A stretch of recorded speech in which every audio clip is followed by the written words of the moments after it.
I'd like to introduce this afternoon Roger Poole, who is a research fellow at the University of the West of England, and whose academic research is primarily focused on post-war urban rioting in the UK. He received his PhD in history in 2012 with a thesis focusing on urban disorder in the 1980s. From 2016 to 2019, Roger collaborated with social psychologists from Keele, Sussex and St Andrews Universities in researching the anatomy and dynamics of the urban riots of 2011 as part of the ESRC-funded project Beyond Contagion. Outside of the Academy, the British Academy, Roger has been involved in a series of community history projects and published several books focused on local history in Bristol. Most recently, he co-authored From Wolfstand to Colston, which considers the history of slavery, abolition and memorialisation in the city. And he is currently editing and contributing to a forthcoming collection of essays documenting resistance to the First World War in Bristol. This afternoon, the focus will be on Sherborne and the Reform riots of 1831. So I will now hand you over to Roger. Thank you. Cheers, man. Thanks ever so much for coming. I'm sorry about what the mess is about, but we managed to go to the wrong picnic hall, set our lovely exhibition up for you, and I can tell you it's beautiful. It's up the hill. So in a minute, a very flustered admin, Jane, is going to turn up from our team with the exhibition, and she will then worry about what to do, but maybe we can set it up later on.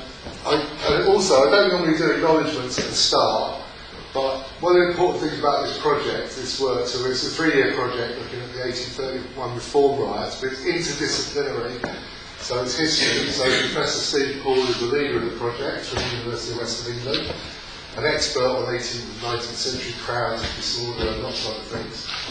And also, but it's interdisciplinary because it's trying to apply much more modern ideas about how crowds behave, particularly in riots and protests, which is partly developed by the University of Sussex and other academics in the University of St Andrews. So what we're doing is we're taking sort of empirical research on how crowds operate, which has mainly been applied to the post-war period, certainly after 1980 really, and we're taking it back into the 1830s to see if we can understand these events. And these events have always been a bit of a curiosity for a number of reasons, which I'll kind of mention through the talk, but the first thing to say about them is that they're not very well understood, because the people who were rioting weren't going to necessarily benefit directly from reform. So that's one of the big questions we've got. And we'll come on to why Sherborne rioted in a minute. But yeah, my acknowledgements. First of all, we've been really lucky over the last year or two to be working with local historians in Dorset and Somerset. And I've got to mention some names. I mean, we've been working with Shire Hall in Dorchester, we're working with the Dorset History Centre, working with the Somerset Heritage Centre in Taunton, and we've been working now with the museums in both Blandford and Sherborne. But I want to mention 3 historians in particular who've been really, really helpful to us. The first is George, who's here today, George Tatum, who's been very, very helpful working on Sherborne. Also a guy called Barry Barnett, who helps us an awful lot with the Blandford work. And finally, somebody you probably know, a guy called Bob Osborne, who is kind of one of the most important local historians in Yeovil. So they've all been extremely helpful to us, and we've worked and collaborated together. So I've learned a lot from them, and hopefully we're all going to learn a lot from the work as a whole. Right, so Fife, drum and flag. You can see why that's important in a minute. Yeah. Is that it? There you go. Right, so there's my introduction done. So I'm going to talk very briefly about what was going on in Britain in 1830-31. Then we'll come down and look at Dorset, and then particularly Sherborne. I'm not doing great detail because I've got time, but and then I'm going to talk a little bit about the Yeomanry and the county by-election. The county by-election is a very important reason, or kind of one of the precipitating events that caused the riots to happen within a wider national context of reform. Then I'm going to talk in much more detail about what actually happened, and you can then correct me on when I get places wrong or things like that, so don't feel free to shout out, no, it wasn't there, and well, that's not the right place. But I'm really, really interested in two things: who the targets of the rioters were, and I can tell you they were extremely selective in their targeting, and secondly, who were the rioters, which is very important and difficult question, but we've got somewhere. And finally, I'll make some observations at the end, which ties in some of the social psychology. So, okay, so I'll take you back to 1830. Well, what's happening in Britain in 1830? Well, in January, a very important event occurs, which is the formation of the first major political union. The political unions were fighting for enfranchisement, for better representation of major urban centres. So it's no surprise that that political union appears in Birmingham. So Birmingham is where the first political union appears in January 1830, and then by the end of the year there are 29 across the whole country, and they expand again in 1831. So where are they appearing? They're appearing in these major urban centres which have got very little representation. So one of the problems with the parliamentary system by the 1830s was in rural areas you've got massive over-representation in certain places. I mean, I think famously Old Sarum, is that right? Where was it? Two MPs and 3 voters? Or seven voters and 2 MPs. And other places like Manchester and Birmingham, which have grown very, very fast due to the Industrial Revolution, etc., they have very little representation. So it's not just a question of the franchise, who can get the vote, it's also a question of how those votes are distributed and how those MPs are distributed across the country. So January, the start of the political unions. In May, there's a revolution in France, which people mostly think is from 1789, but it's not. It's liberty leading the people. And it's the 1830 overthrow of the Bourbon dynasty, another phase of the French march towards democracy and human rights. But also across the whole of Europe, there's stuff going around, fights over republicanism and democracy. So famously, Belgium secedes from Holland after an opera in Brussels causes a revolution. And also Switzerland and in Eastern Europe, Poland, there's lots of republican activity going on. That republican drive is for democracy. In June, this event is important. I'm not an expert on kings and queens, but I'm sure you know more about William IV than I do. But what I do know is that William IV was popular because he was perceived to be a reforming monarch. That he would be the person who would lead Britain to a reformed Britain, reformed parliamentary system. Now, how much William IV was into reform is questionable. He certainly had some interest, but he didn't want to go too far. But most people regarded him and his succession to the throne as being a very important moment and a chance for things to move on and progressive in Britain.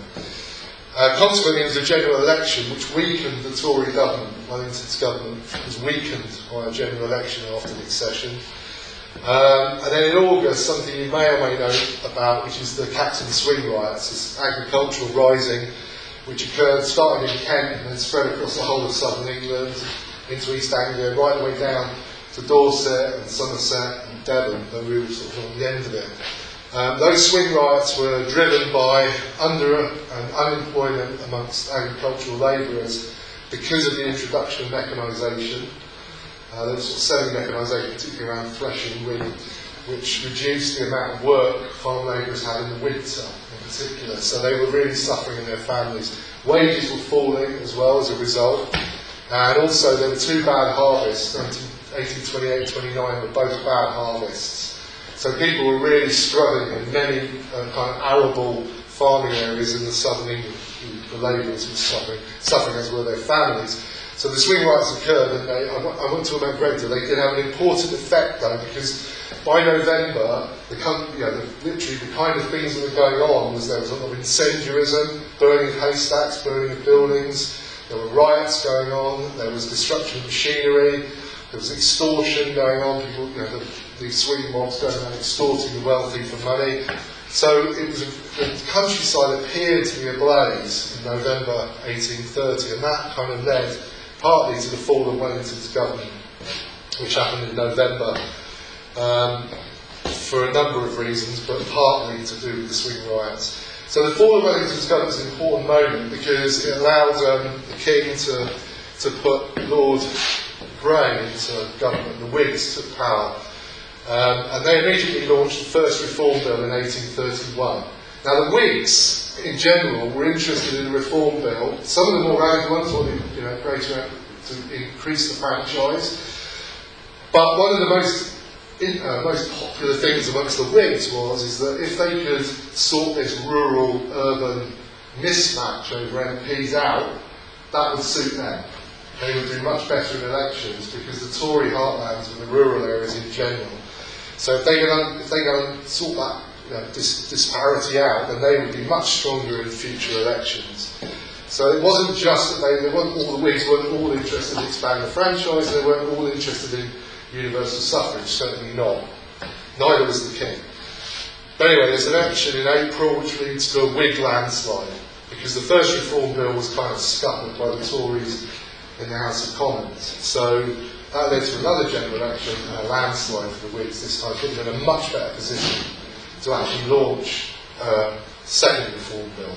So what could go wrong now? You've got the House of Commons, which is dominated by the Whigs who support the bill. There's massive popular support, there are mass movements across the country by the states through the political unions. So the feeling amongst the majority of the population, I would argue, is the time is right, it's going to go through. So there's only one hurdle left, and that is House of Lords. Right. We'll come on to what happens next in the House of Lords, that'll feature my story in a minute. But I just want to talk about Dorset now a little bit. So, as you know, I'm sure you know, the three towns that we've been particularly looking at were Blandford, Sherborne and Yeovil, who all experienced riots in 1831. Those three towns shared these industries, or these handicrafts. So Yeovil centred the gloving trade, which expanded all the way out into the environs around Yeovil, right the way down to Sherborne. So many people in the Sherborne area were either working on putting out work with gloving, which is where work is done at home, you're paid by the piece that often the final phases of the gloving, producing gloves were putting out work, so lots and lots of women were working on that. So Yeovil centred the gloving trade, Sherborne centred the silk trade. There were 4 mills here in 1831 operating. Now they came a bit later in gloving. They came in the late 18th century, and by the 1820s they were roaring those mills. There were hundreds and hundreds of workers. One mill had 600 workers in here, I think, which is the middle mill. We had 4 here operating, so lots and lots of people were drawn into Sherborne by the silk industry, and that was kind of offsetting the loss of agricultural work. So lots of agricultural labourers who were losing work were moving in to Sherborne to work in the silk factories, silk manufactories at the time. And lace was more Blandford, and I won't go on about that too much. But one thing that affected all of these industries after about 1826 was free trade and cheap foreign imports as a result. And as a result, the industry went into a massive decline after about 1826. By 1830, in Sherborne, hundreds of people had been laid off from the silk factories. So there was real poverty. The silk wages weren't too bad. You could do all right if you had a job in a silk factory. But, so not only was all the actual manufacturing disappearing, also gloving was also collapsing at the same time because of cheap imports. So all the putting out work. So you might be in a family where the children and the father are working in silk factories, the mother's at home doing putting out work whilst looking after the younger children. All of it's collapsed. So the gloving has collapsed, the silk is collapsing. So there is real poverty in 1830 and 31 in Sherborne, but all across North Dorset and South Somerset as a result of the effects of cheap foreign imports. As I mentioned, agriculture has been going through a long decline since the end of the Napoleonic Wars. In the Napoleonic Wars, the mechanisation was brought in, So wages are down, and there's a lot of unemployment, also underemployment. So as I said, in the winter there's no work. Wages in Dorset and Somerset, agricultural wages, by 1830 were the lowest. I think those two counties are the lowest in southern England. So that's partly why you get the swing riots. The wages are low. It's not just there's lack of work and wages are going down. There are other reasons why wages are going down, which are to do with things like steam hand, if you know about that. I'm not going to talk about that now, but just be aware that so the traditional employment is disappearing, and the new employment is also in decline, or appears to be in decline. Quickly, some questions, things about governance in Dorset. Well, I kind of always assumed that all these little hundreds, like Sherborne and Blandford and Yeovil, had their own sort of like kind of their setups, their own local setups. So, for example, in Sherborne, I found out about things like the Steward of the Liberty and the Court Leet, which you might have heard of, which is a sort of more the older sort of manorial kind of you could argue medieval systems of government were in existence, but they've been kind of usurped by the 1830s. They were being usurped through the 18th century by the Commission of the Peace. Now, the Commission of Peace is basically the leading magistrates from all of the hundreds in Dorset meeting up at the assizes or the court sessions or whatever, and they have a Commission of the Peace meeting, which is basically where they govern Dorset.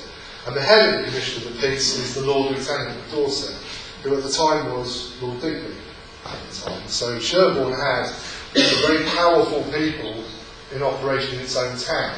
But the point about it is to say the Commission of Peace really control the budgets, most of the functions of government, and the local setups were very much becoming almost like kind of not really exercising power anymore, but being more sort of just formal, like processions and annual events. So they've lost power. Local structures are losing power. The magistrates are gaining power. So if you were in Sherborne, you could go and speak to, I don't know, the Steward of Liberty, you won't like him now. You're probably better off talking to the leading magistrate, to be honest, to get anything done. So that's interesting in itself, and that has an effect on what happens.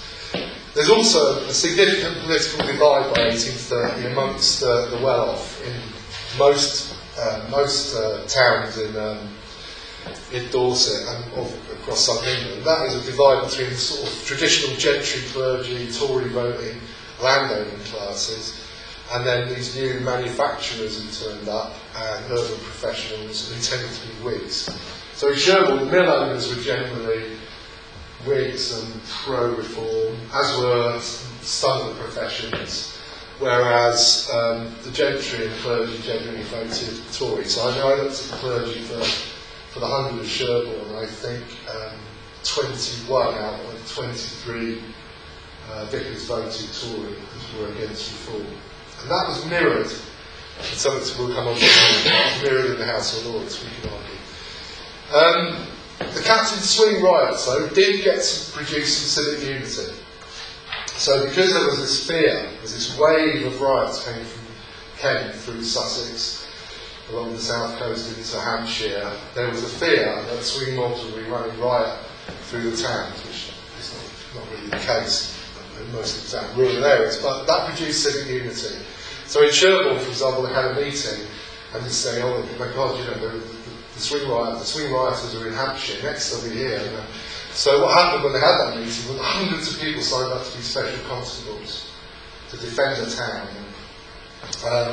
And meanwhile, the gentry sort of rejuvenated the Yeomanry. Though the Yeomanry didn't exist, they rejuvenated it as a kind of paramilitary, non-formal force. So there were lots of gentry running around with sticks on horses in great gangs to deal with swing rioters. So there was civic unity between the Whigs and the Tories for a while, and certainly around December, January 1830-31 in Sherborne. And this picture here, you can't really see it, but it says on the right here is a judge condemning a swing rioter to death, and it says, little mercy for the little. Because at the end of the swing riots, 292 people were sentenced to death. of which 19 were executed. Hundreds and hundreds were transported to Van Diemen's Land, Australia, as a result. So the punishment for swing rioters was severe, although they killed no one. And as a result of Captain Swing and this paramilitary force, the gentry reformed the Yeomanry. They applied to the king, and the Dorset Yeomanry was rejuvenated. It had been the last Dorset Yeomanry unit retired in, I think, 1826 or 28. But they basically gone after the Napoleon Wars. There was cutbacks. They couldn't afford to keep the Yeomanry running around the countryside, so they got rid of it because it was cheaper. But now, this swing event allowed people to start reforming the Yeomanry. So the Dorset Yeomanry was reformed, along with a number of others in Suffolk and other places. That's a picture, actually, of the Sherborne Yeomanry parading outside by the Green or New Hill House in 1834. So they look like cavalry. They carry sabres and carbines. They're kind of territorial cavalry. Territorials are very right, quickly into Sherborne. I talked a little bit about this, but if you came into Sherborne in 1830, 31, and you wanted to understand what's going on in the town, then Edward Digby is he's the Lord Lieutenant of Dorset, as I mentioned. He is effectively the Lord of the Manor, you might argue. He's also the head of the Commission of Peace for the whole of Dorset. These are some interesting names. Thomas Fuchs, he was the clerk to the Commission of the Peace. That was a very important position because it determined which magistrates got onto the Commission of the Peace. And when Digby wasn't there, Fuchs kind of ran the show, even though he wasn't necessarily a very important magistrate. Here's some people these are the people in Sherborne at the time who were magistrates who sat on the Commission of Peace. So the chief magistrate, or he claimed the position of chief magistrate, was Reverend John Parsons, who lived in Vicarage and Churchyard. The Reverend Edward West, who lived in Castleton. John Goddard, who was the head of the Yeomanry, captain of the Yeomanry, who lived in Overcompton. And Samuel Prater, who lived in Sherborne. The Steward of the Liberty was also, that's the mayor of the town, and the head of the court league was Thomas Fuchs again. So Fuchs is mayor of the town, clerk to the Commission of Peace, and Digby sits at the top for the whole of Dorset. In terms of land ownership, Digby owned 13,500 acres in the division.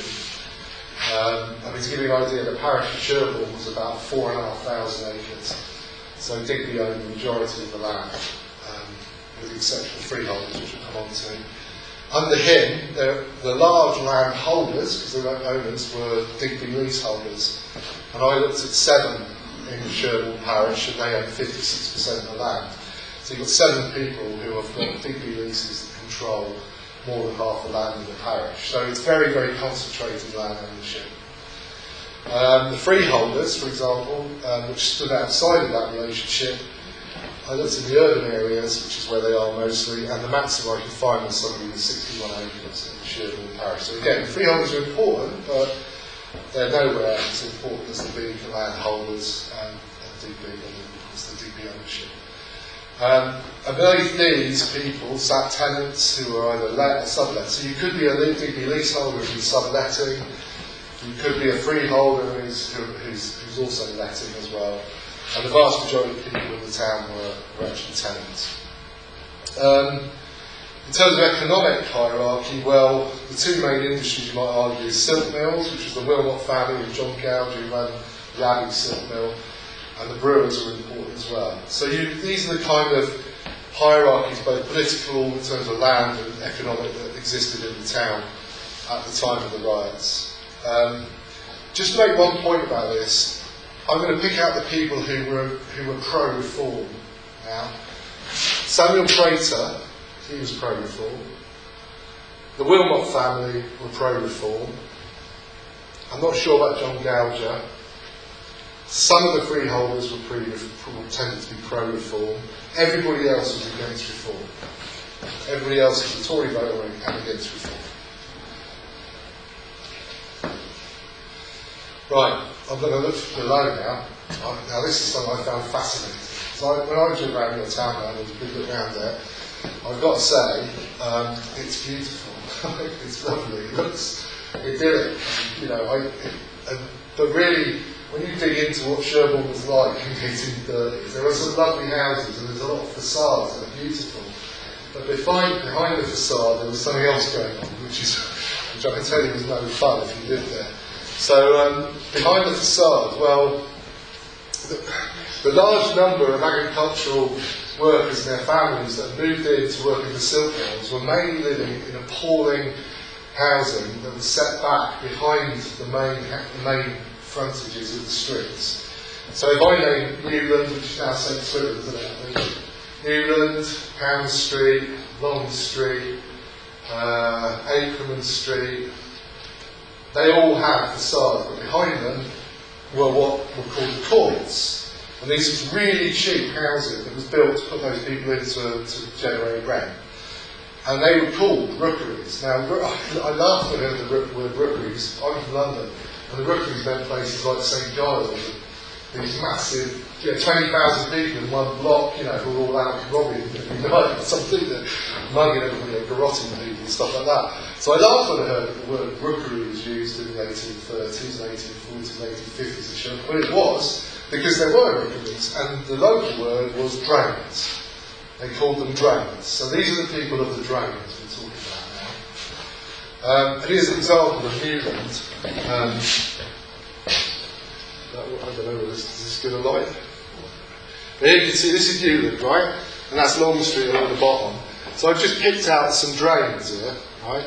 So if you look at that, for example, that middle circle there, you'll see there is a facade, but there's about another, 20 houses, single houses. We would have had families with 6 to 8 or more children in them, all living in one room, right? And you can see these developments and what's going on. There's one at the top there, so they're suddenly stuck in 8 cottages or single room places there.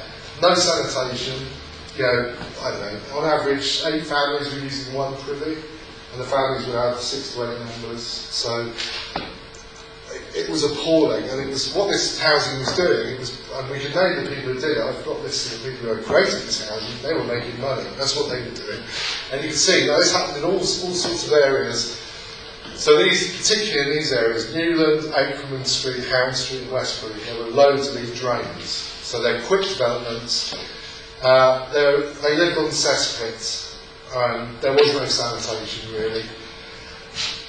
There was no water available. Water was difficult in Sherborne. I think 2 of the 7 sources were only privately and were only available for an hour a week. You had to get to a standpipe to get water, and most people were literally living in sewage, and it was running everywhere. And so it tended to get complained about when it ran out of the drains, these housing areas into the streets. By a lot of this comes from a survey from 1850, where they said nothing had changed for decades. And the reason it never changed is because the owners of the properties just didn't want to spend any money on it. They were getting rent. They were desperately short of housing anyway. So that brings me on to this concept of the dark village. This is the term used by the historians Eric Osborne and George Rudo. What they meant by this was there were whole sections of the community in these towns and villages which were not, people did not socialise with them, they were excluded communities. And they constantly became dark because people didn't know anything what was going on in them. That's why they talk about these places as rookeries. They're like separate from you, they're the other. They're a group of people who you don't really get on with, you don't know. You probably, if you're a well-to-do person, you might come across them if you're a magistrate in court. You might see them perhaps on the Pat Monday Fair, and let them have a little run around with a shout. But you don't know these people. So, unlike the idea of the small town where everybody knows each other, that's not necessarily the case. I think certain groups of people knew each other very well, but other groups were completely unknown. Unless, perhaps from a legal perspective, unless this was your pauperised rural labour that forced into the towns. Whoops. I put without revision because the Blackmore Vale was described as being one of the most, I can't remember the exact terms that the religious surveys that were done, but they basically said that the people of Blackmore Vale weren't very close to Christianity. And what they meant was that people just didn't know anything about it. So the perspective of some people was that the dark village was full of people who knew nothing about Jesus or anything, but they were without religion. Okay, right, quickly, I'm moving on now, so we're running out of time actually. So, right, what's going on in Dorset? Well, on the front, there's a by-election that happens. It's coincidental, one of the MPs, John Cavalry, committed suicide. That year, Dorset and Somerset had both elected pro-reform MPs. There were 4 MPs that were all pro-reform. One of them committed suicide, so there was a by-election. And that created a kind of microcosm, because you had Lord Ashley stood as the Tory anti-reform candidate, and Ponsonby stood as the pro-reform Whig candidate. And it was a kind of, I mean, elections weren't particularly nice experiences in those days. But it was pretty nasty election in terms of denouncing, both sides denouncing each other. But it became a microcosm for the national struggle over reform. And during that election, there were 15 days of voting. On Saturday the 8th of October, the second reform bill was defeated in the House of Lords, which caused a huge ripple across the country. I won't go into detail, but riots broke out in Derby and Nottingham. There was masses of protests and hundreds of protests across Britain and Ireland as a result because of that defeat. And it was understood that defeat was very much down to the behaviour of the bishops. 21 of the 23 bishops voted against the reform bill, and that created a lot of anger about the church and their relationship to democracy and other things. At the point where the voting in the election is finishing in Dorset, this highly contested election where there's been allegations of corruption and rigging and disqualification of voters. It's really tight, the election, all the way through.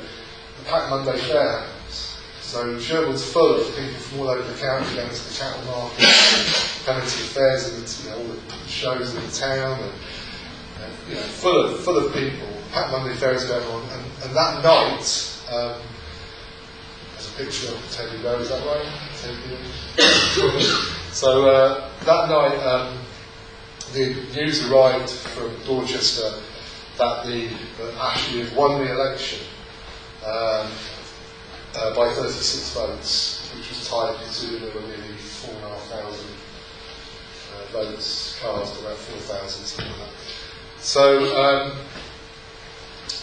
in that election itself, there had been a significant amount of violence.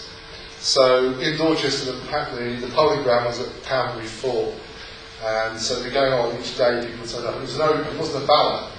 You had to say who you voted for. So the voters came, and there was lots of intimidation. But the result is that there's been violence in the actual election itself. And one thing that's really important to understand is that the Yeomanry had been declared. Most of the Dorset Yeomanry had been unofficially declared as pro-Tory and anti-reform. And they were actually unleashed both in the hustings at various points. They paraded the supporters of Lord Ashley, many of the units. And then finally, on the day of the election, where there was a lot of violence, they were involved in dispersing the crowds. Now, they were doing that in an off-duty manner. So they were wearing their ordinary clothes, carrying sticks. But everybody knew that was the Yeomanry. Everybody recognised that the Yeomanry were breaking these pro-reform crowds up. And there was a clear division on the day of the election. After the election, there was trouble immediately in Dorchester that evening between the Yeomanry, the off-duty Yeomanry. There was also disturbances in Poole, Blandford and Wareham, riots in Blandford. And the following day, the riots continued in Blandford with significant military intervention happening just down the road. So this is all happening. Meanwhile, the Pack Monday Fair runs on for a couple of days. So it wasn't just a Monday, they kept it going. They kept some of the shows and performances, particularly the public performances stuff, carried on. So here's a quick map of those disturbances. We won't keep that for too long, but they begin you can see here in Dorchester with Yeomanry Cavalry involved there. In Blandford you have the regular cavalry, the 3rd Dragoon Guards. Intervene in Stour Provost, you get Yeomanry appearing, and also you'll see in Sherborne in a minute what happens Yeovil. But there is a sort of time pattern here. So the news of the election results in Dorchester, you get disturbances in Wareham and Poole the same evening, and in Blandford, and then in Sherborne a couple of days later, and then Yeovil a couple of days after that. So there is a kind of pattern to this, these riots. Okay, so we're on Wednesday the 19th, 2 days after the election results come out. There's an outrage meeting called, because the outrage of the corruption in the election and the tight result. I mean, I can tell you that hundreds and hundreds of votes were objected to, 36 was the difference, so it was questionable. So the pro-reformers in the town, the respectable pro-reformers, held a public meeting in the town hall saying, we want to object against the result, get a public inquiry or a parliamentary inquiry into what happened. That meeting passes peacefully. There are some artisans at that meeting. And basically it's a crowd of respectable voters and a number of respectable women turn up even though they can't vote. There's the town hall, that's gone now. So that's where the town hall was on Half Moon Street, and that's where the Pack Monday Fair shows were still going on Half Moon Street.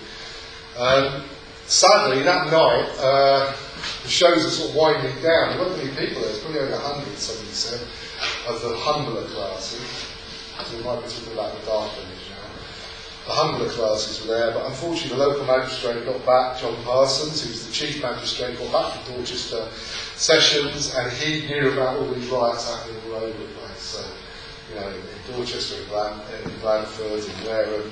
So he feared that the remains, these crowds on the streets, he'd been away for days, but he came back and suddenly panicked and thought, oh dear, this could be a potential for riot. So what did he do? He shut the fairs down, he shut the remaining shows down that night, which caused the crowd to get very angry because they were watching their last sort of bit of Pack Monday performances. I don't know what was going on, minstrels, I don't know, probably some kind of plays or I don't know, whatever. And they shut it all down, the lights went out, it was all shut down. And soon, a number of teenagers arrived from amongst the crowd with Fife, drum and flag, and they started shouting, "Reform! Reform!" And the crowd gathered together and then headed off across up Cheap Street and started to attack selectively anti-reform targets associated with Lord Ashley. So they attacked people who've been agents of Lord Ashley. They attacked prominent anti-reformers. We'll see in a minute. So the kind of people they were attacking were lawyers, clergy, surgeons' houses, and they they attacked Thomas Fuchs's house at New House at the top of Cheap Street. That was a major target. Then they worked their way down Newland, picking them out one by one. And then they headed off through Castleton. They attacked the Reverend West house, who was again an anti-reformer. And they headed all the way to Digby's Castle, where they surrounded it, hundreds of them, smashed all the 365 windows and attempted to break in. They broke through one of the gates, but somebody inside, a servant, we think, fired a gun at them. And they were basically told if they entered the building they'd be shot. So they withdrew from there and headed back into town, where they ran into an angry Reverend Parsons, who was the magistrate had shut the fair down, but heard that they'd gone off to attack Lord Digby's Castle, so he went down to try and grab some of them. So they threw stones at him and knocked him out, and then they continued to his house, his vicarage on Churchyard, which is Concurrently, and where they ransacked his home, pulled alcohol out of the cellars and drank in Churchyard and then dispersed without much opposition. The point was, what opposition could there be? I mean, there were there was a few constables, but that was it. There was no military, no yeomanry in the area. Parsons had a couple of magistrates with him, perhaps, like West. What he could do, there's not much they could do. So that was the first night of the rioting. But I'll say it again, what's very, very interesting about it is how selective. There were hundreds of targets if they were just looting. There was no looting apart from this taking drink at the end. No one looted anything. They just smashed their houses up. And if they could, they tried to break the fences, if you know what I mean. So, I won't go like this too long. Here are the targets that night. So, you can see them on the right. So, the key ones are number 4, which is Newham House, Thomas Fuchs. They did a lot of damage to his house. They picked out the Antelope Inn, which is still there, because Thomas Hillier was a friend of anti-reformers. They went after Thomas Sherring, because he was an anti-reformer, a butcher, a meat dealer. You can pick them all the way down. Reverend W. West got his house done twice in Castleton, that's number 9. Massive attack, angry attack on Sherborne Castle. Lord Digby had voted in the House of Lords against reform. So he was a primary target of them. And then on the way back at 13, Parsons intervenes, as I mentioned, but then they go on to wreck the vicarage. But that's the only house that was only looted at all. The majority would just destroy everything. So a couple of that's Newham House, Lord Digby's castle, you know, and that's the vicarage.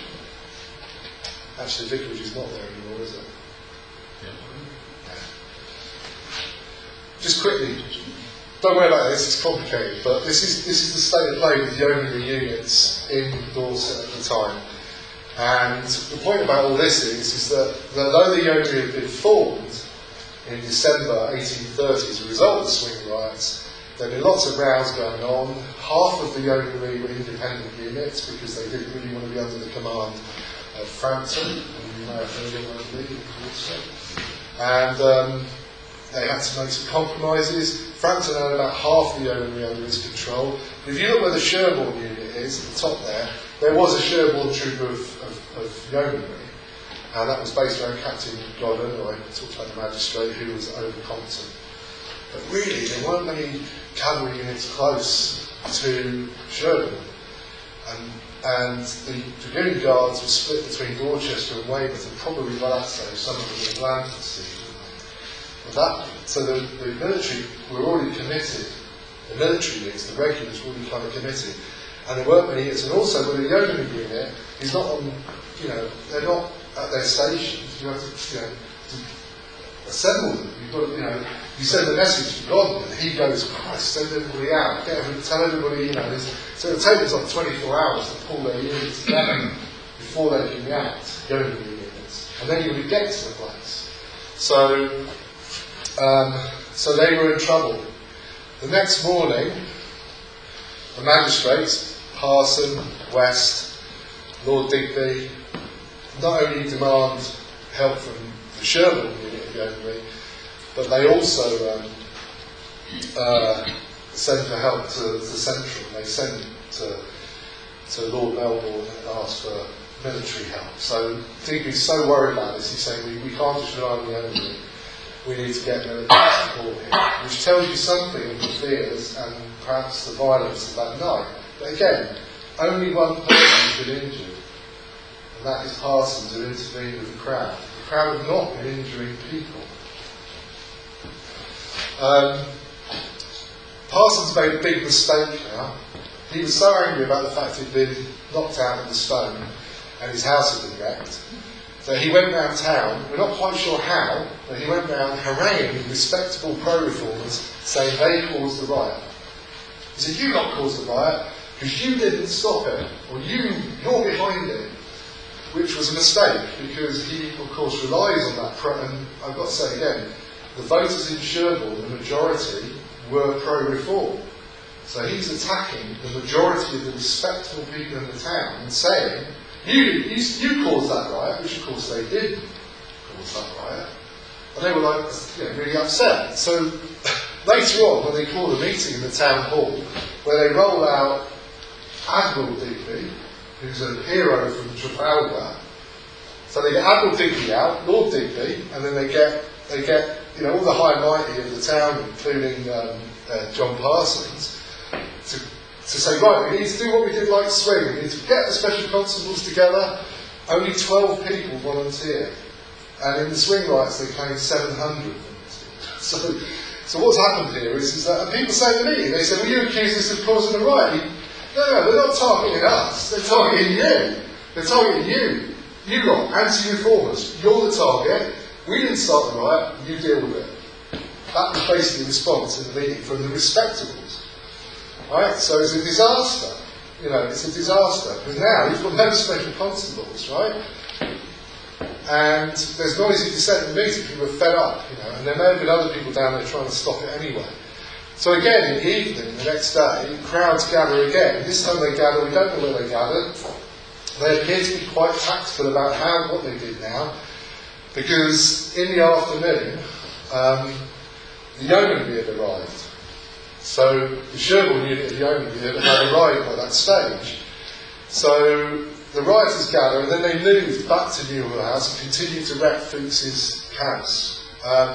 Parsons rushed up there and read the Riot Act and then was chased off by the crowd, so the Riot Act seemed to have no effect.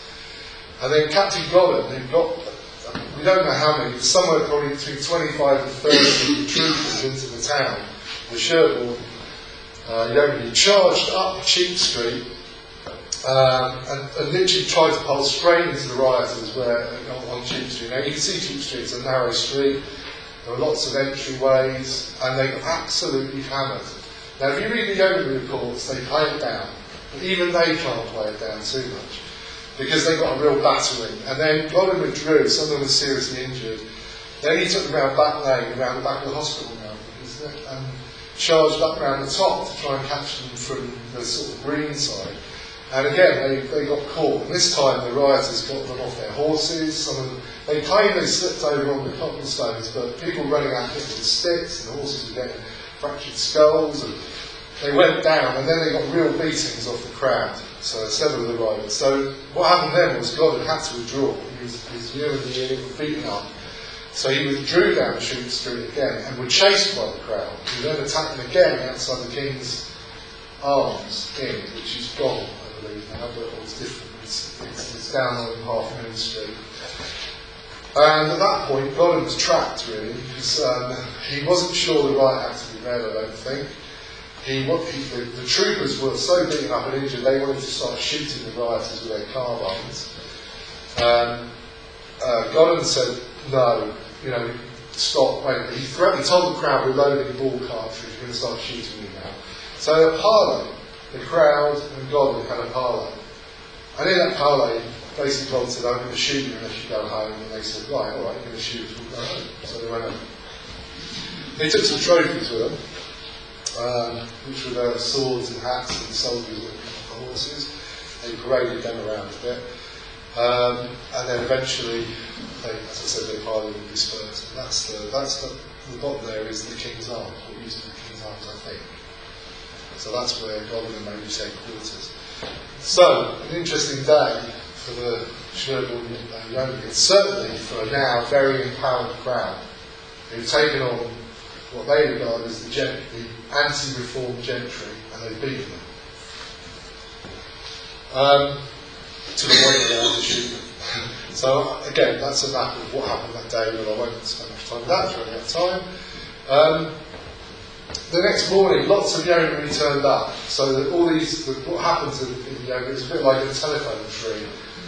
If you got to the first Yeomanry, if you got a message to the first Yeomanry unit, they sent out runners to get the other Yeomanry units. So across sort of mid and North Devon units, so the Dorchester unit turned up, and other units of Yeomanry rushed from Dorchester as well. So they all arrived in the morning. But interestingly, Digby, the captain of the, Frampton, who was there, and Parsons all agreed that the best thing to do was to send the Yeomanry home, because they were clearly aggravating the situation. There was such a strong feeling against the Yeomanry, it was felt keeping the Yeomanry there was more likely to aggravate the riot. Probably one of the more sensible decisions they made.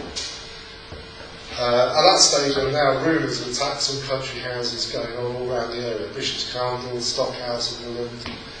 The anti-reforming gentry were now very frightened. The crowds would come and storm their houses. That's Stockhouse, which was the Reverend Yeoman, who was an anti-reformer.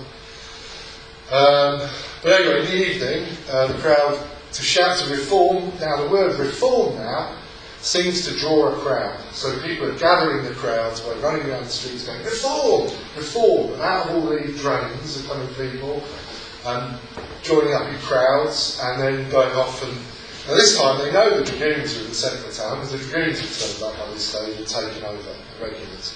So they stay out of the centre of town. They go to the Black Horse Inn, which was also a target because he was an anti-reformer, and he gave them loads of beer. Again, not a bad tactic to deal with an angry crowd. It seemed to work. There was no damage done to the Black Horse. He didn't look at that long street in it, or in the new. And then they went off to Oldham, where they kind of apparently forced the farmer to give them some cider as well. So it's turned into more of a party now. But they did come back to Sherborne in the evening, a big crowd, and they did smash more windows. But the most interesting thing here is that they headed down to Wilmot's Silk Mill. Now, you don't think the way it was presented in issues, they went to Silk Mill. They went to destroy it. Well, I'm not sure about that. They went down to the Silk Mill because they knew the dragoons were in town, and they were told the dragoons were going to shoot them. So they went and talked to Thomas Wilmot. And Wilmot, who was a pro-reformer, came out. We don't know what was said, but the crowd said, OK, and they dispersed. So a pro-reformer got the crowd to disperse, and we're not quite sure why. The bits of evidence we got suggest that he probably said, they're going to shoot you now. So this is the time to call it a day, otherwise you're going to update people. So that's what happened on the third day of rioting. Right, I'm running out of time, I know, but this is important, a very important part of the survey that we've done, or study that we've done. And what this is a list of rioters who were arrested at different stages. I'm not going to go into all now. But what I'm going to draw out is a couple of people here. So this gives you basic details about their age. Now, let's look at their occupations. They're all male. They're all fairly young. So we've got a 19, 30-year-old on this slide. We've got a plasterer, a labourer, a razor grinder, a mechanic, an agricultural labourer, and a carpenter. So they're either labourers or artisans. That's the first thing to say. But there's other things here. It shows you whether they're married, whether they were literate or not. Literacy in Dorset wasn't too bad, or at least semi-literacy wasn't too bad. Were they voters? Obviously not. They didn't get the vote. Had they been previous criminals? Because you'll see in a minute, criminality is usually excuses. It's criminals who create riots, but most of them didn't, or some of them didn't. You can see here what out of that lot, we've got 2 out of 6 that had previous serious criminal records. But some of them are interesting. I mean, look at this John. I'm looking at this. Sorry, this. Where are we?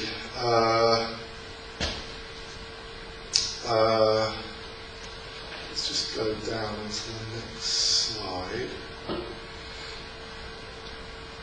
No, that's right. I clicked it, didn't I? Sorry. Let's go back. Here we are. So out of this lot, we've got here 3 labourers, a shopman, a carter, a blacksmith. But I'm going to pick out this guy, and again, who of this group, who was had criminal record. Well, 2 out of the 6 had criminal records, but 4 didn't.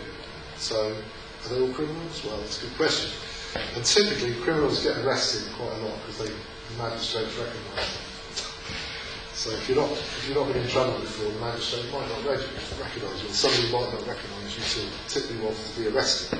But anyway, I'm just going to pull one person out. It's John Pittman. Okay, so he's 26. He's got 2 kids. He's married. He lives in Castleton. He's a labourer. He can't read and write. He can't vote. He's not allowed to vote. He has no previous criminal record. And he is one of the group who beat the magistrate, Reverend Parsons. Okay? So quite a violent attack on a person. Right? Now, when you look into his background, and this is true of a number of them, much deeper, using our wonderful ancestry, Find My Past, lots of primary sources and stuff you can do these days, which I've learned about, and I'm sure you know a lot more about than I do.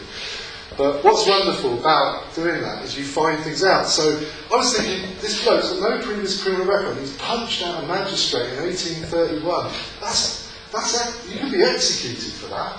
You could be a Van Diemen's Land by next March, you know. You're in trouble. You know, why would you do that? That's really dangerous, right? But when you look at what he's like, what happened in his life here, so it says here, group of big parsons after he tried to apprehend him. Joseph Collins and his father, Charles Pittman, were next door neighbours. I was looking in the towns at how these people knew each other. His father was arrested for stealing potatoes in 1828. His younger brother, James, was arrested for poaching, stealing ducks and scythes, whipped, imprisoned and transported to Van Diemen's Land. So his 17-year-old brother has been transported to Van Diemen's Land for stealing 2 scythes. Right? And who sent him to Van Diemen's Land and did all those whippings and imprisonments when he was a 13-year-old? Because this guy was being whipped when he was 13 in public, right? Who did that? Oh, it's the Reverend Parsons and his mate, the Reverend West. And all the way through this, you find that these people, the majority of the crimes that they're being done for are food crimes. Stealing ducks. Look at this other one. Let's see if I can find him.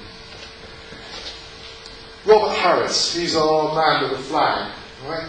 The Fife drum and flag. So he had the flag, right?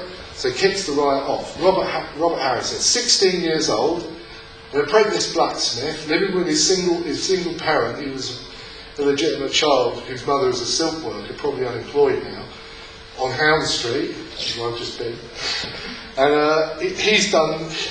has he been in trouble before? Yes. Reverend Parsons imprisoned him for 3 weeks hard labour when he was 13 years old for stealing pears from a garden. Now, I'm not being funny, but I know it was a harsh time.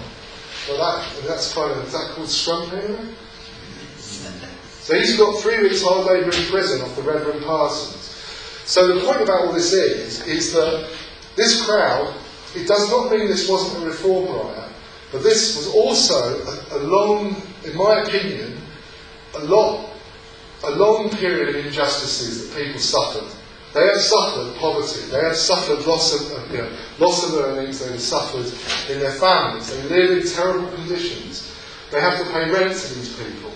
They have to, the system to them looks like these people run the whole show, and to a certain extent they do, right? And at the same time they are suffering through being hungry and trying to get bits of food. You see it: bacon, cheese, ducks. People nick ducks and nickelnuts, you know.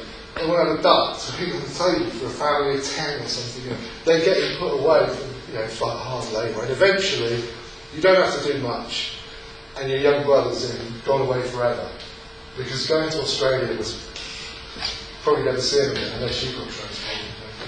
So I just wanted to emphasise that there's more to this than meets the eye. Okay.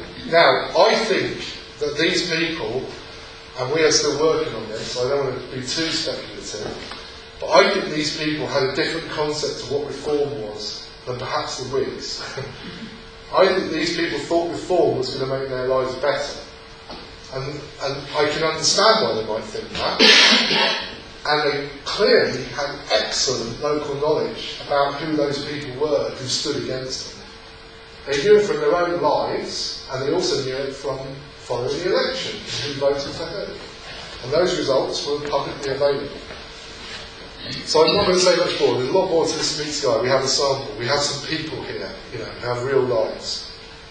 So I'm just making final observations because it's now an hour. I'm going to get 5 minutes to start.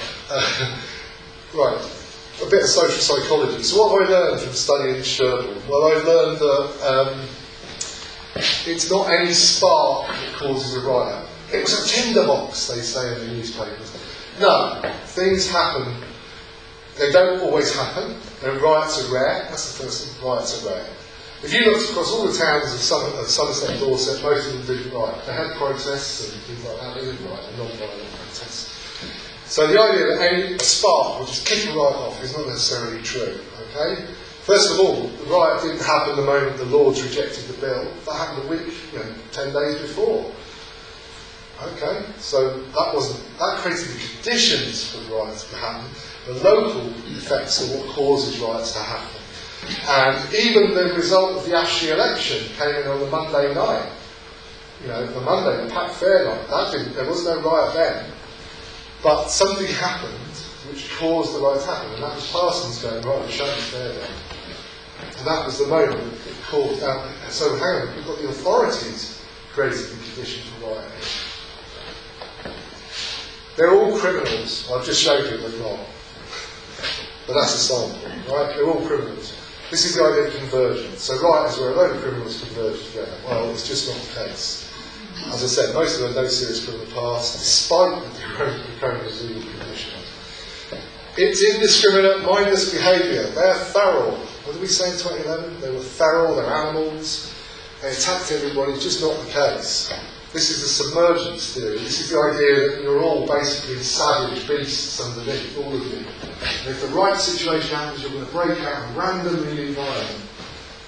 That's submergence, and that's what 19th century sociologists thought in France, and that's why you have those ideas in place today about indiscriminate and mindless behaviour, because somebody made it up in 1890, and it's been stuck in our minds ever since, and it's the way the newspapers talk about things, so we understand it. The Sherborne riots, no, how can you be mindless if you're discriminating between targets and picking exactly, that's not mindless, I'm not saying it's right, but I'm just saying it's not mindless, right? It's not random.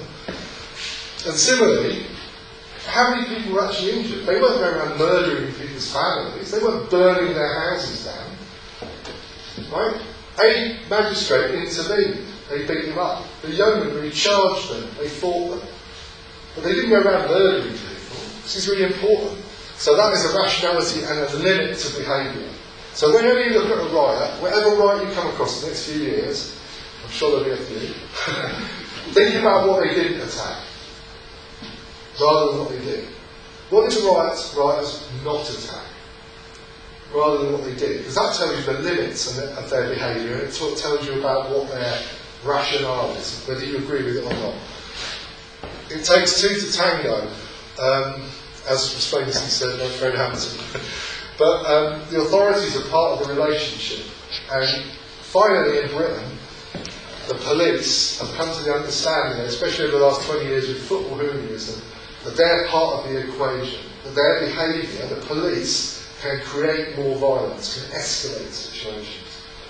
So in Sherborne, you know, forceful intervention by the authorities might disperse the crowd, but it might also result in escalation. Sending the Yeomanry in actually empowered the crowd, because they beat them. That was a mistake. Parsons' fear of riot on the Wednesday night created the conditions for riot, because he shut the events down. If he'd not shut the events down, there might not have been a riot.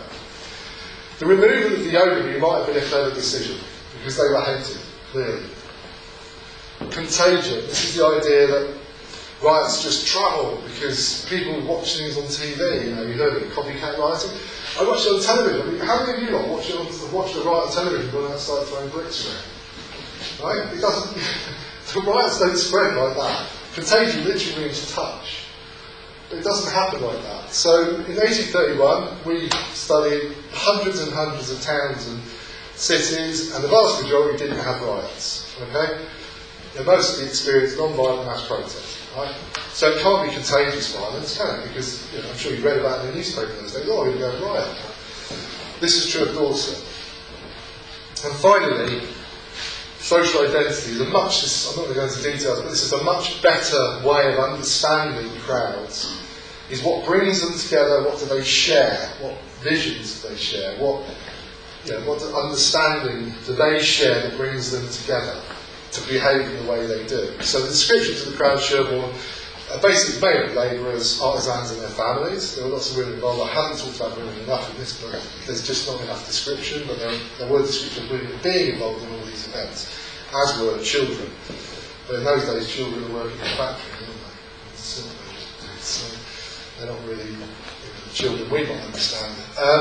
They shared a social identity which helped determine their idea of reform, which might be wildly different to what the Whigs wanted, or respectable reformers. That's why the respectable reformers weren't there.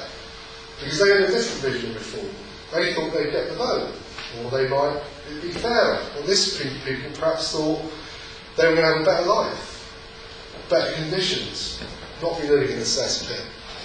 And that consequently defined their idea of what was legitimate to attack. And I'm going to shut up now.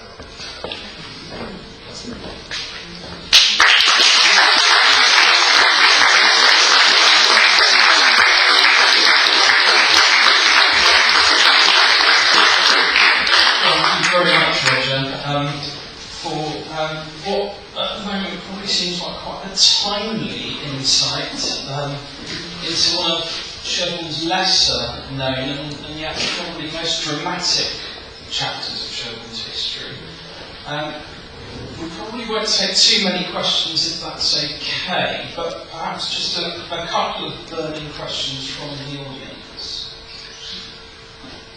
Where's the display? Oh, is it? Yeah. Oh, we're going to look at it in a minute.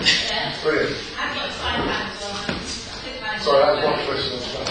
Well, we'll just take a couple of questions. So it's all, the display's all set up, is it, Jane? Yes. Okay, there's also a brand new exhibition which we've set up in the breakfast room next door if you'd like to go and look at that afterwards. So a couple of questions first. Did you have a question? Yeah. I seem to remember reading somewhere that crowds on the continent were much more violent than crowds in England. Is that true in this period? Because obviously you talk about the limits, you know, to watch the crowd would go here, you know, knock the parcel down, but they won't actually reach you. So, I mean, you know, is that the case? That, and if that is the case, you know, why do you think crowds were let's put it like this, you know, milder in their behaviour? That is a very good question. I'm looking at the professor now. I mean, would you like to make a comment on that? I think you know all about it. Hello. Yeah, I think you're right. I would say that, I mean, in some respects, what's going on in continental Europe is difficult to compare in the sense that a lot of the riot situations in continental Europe in the late 18th century or into the 19th century are much bigger political events. I mean, they do have revolutions, which most of the rioting that you can find in England in the same period is over subsistence, say. It's over the ability to feed your family. They're not usually revolutionary situations. So in a revolutionary situation, you can say crowds become more violent. Well, that's partly because the authorities become more violent. These are pitched battles. We're not in quite the same situation here, really. We can think one or two sort of close calls, but we're not really in the same situation.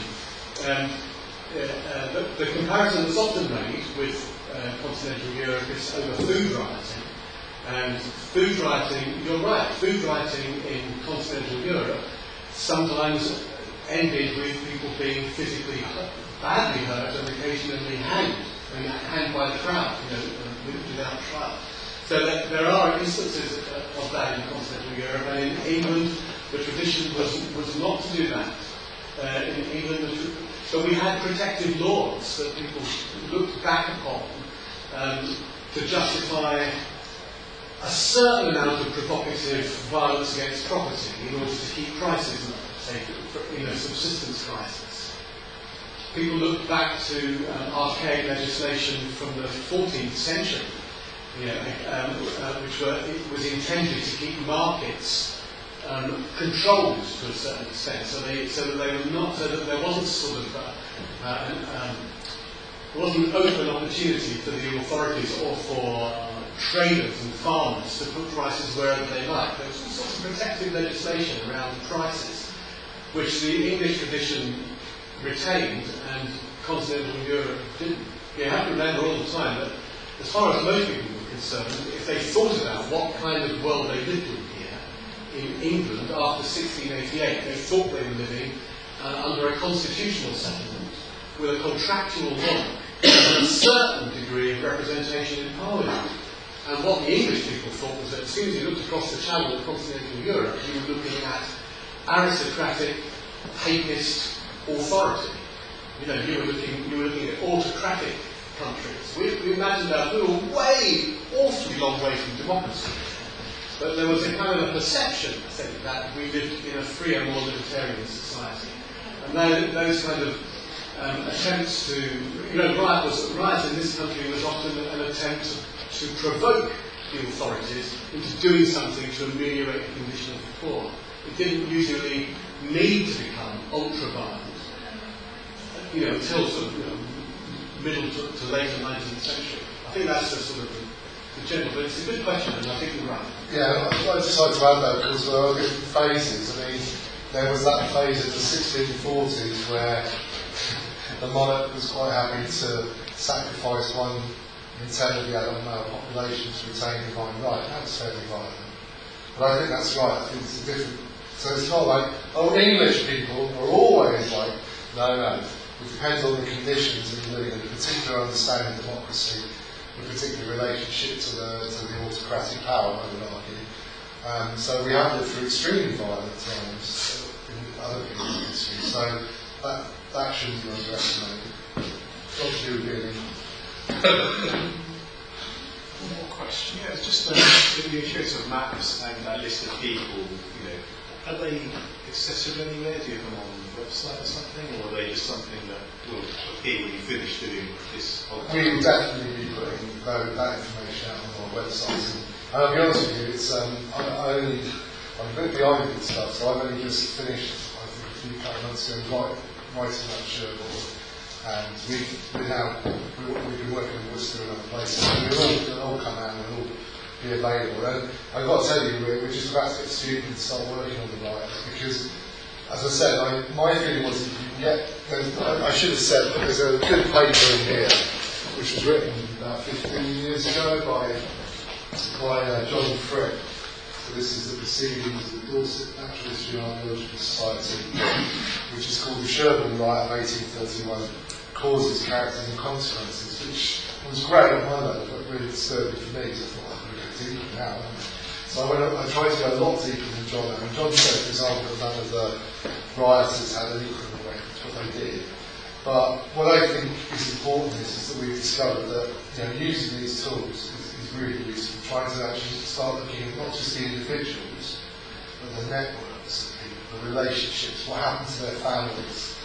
So you might have one person on the record that said that he might be a family which is seriously suffered, or may have real grievances because they've been kicked out of culture or whatever. So the work is hard, it's history from below, but it's absolutely vital to understand. Because up until now, I would argue that crowd, people had not much idea about who these people were. You can find plenty of information about the Cavalry, Thomas Fuchs, and these people. But who are these people? Who were the Dark Age? And to me, it's fascinating. And this is the moment where they begin to enter the stage of history and make history. So yeah.